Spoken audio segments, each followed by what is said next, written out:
Alright, another square root equation to solve. Square root of x minus 1 is equal to x minus 7. And again, with square root equations, what you want to do is you want to make sure the square root is on its own before you begin, and it is here already. So that part of it's done for us. The square root's already on its own. So once you've got the square root on its own, you square both sides.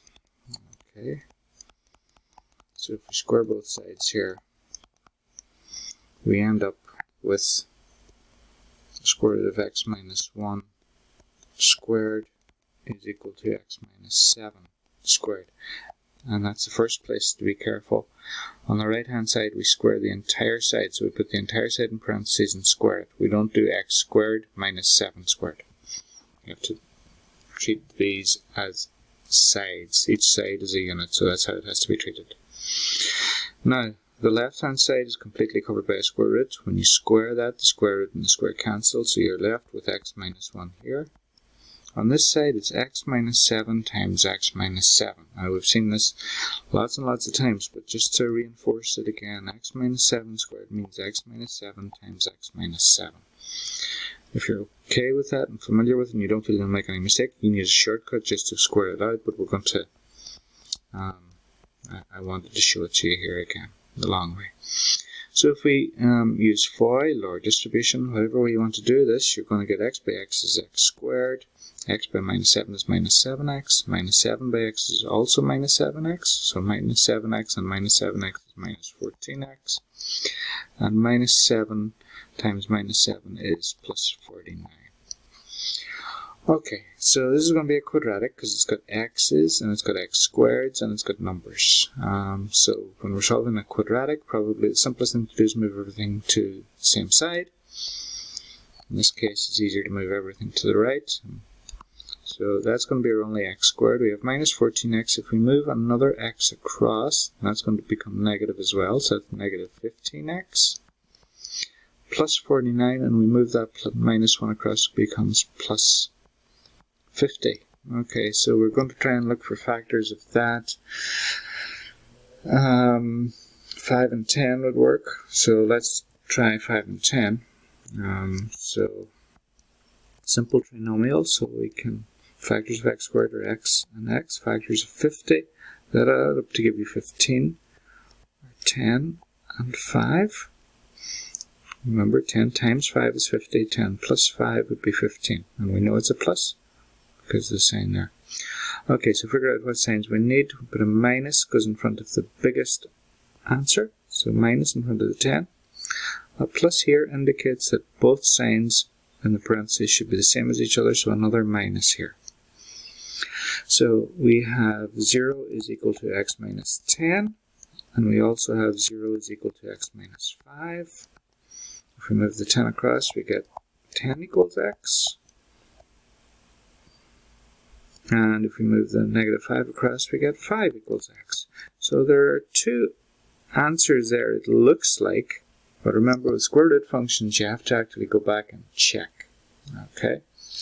So the answers we may have are x equals 10 and x equals 5. So what we're going to do here, we're going to go right back and we're going to start checking these. So let's check the first one here, x equals 10. And when we talk about checking, we mean we go right back to the original equation, which was the square root of x minus 1 equals x minus 7, and start putting things in here. So put in 10 minus 1 is equal to 10 minus 7. And again, strictly speaking, whenever we're doing substitution, we should always use parentheses, but parentheses around the tens in these cases would not make any difference. The square root of 9 equals 10 minus 7 is 3. The square root of 9 is 3, so 3 equals 3. That works. So x equals 10 is a true solution. Okay, what else have we got now? So we've checked that out. Okay, so let's check x equals 5. So we have square root of x minus 1 equals x minus 7. You always go back to the original to check. This is where you check. Okay, now we think the answer might be 5. So if we do that, we get 5 minus 1 equals 5 minus 7. 5 minus 1 is 4. 5 minus 7 is negative 2. The square root of 4 equals negative 2. Well, that's not true. Okay, that's not true. So x equals 5 is not an answer. So the only correct answer is x equals 10. Okay, that's the only correct answer. Okay, now we can, I think in the question I asked you to, if I can get the page to scroll for me, yeah. Asked to check on the graphing calculator, so let's check it here as well. The left hand side is the square root of x minus 1. And the right hand side was x minus 7. X minus 7. So if we do a normal zoom 6, we can see that the lines are going to cross once, but we probably need to move it across a little bit. Let's see if we can do that. Be so handy if we could just pull it across, but let's go from negative 5 up to 20. And the y's looked actually okay there, so let's just graph on this. And we can see that the two lines just meet once. Okay, the curve is the square root of the left hand side. X minus 7 is a straight line.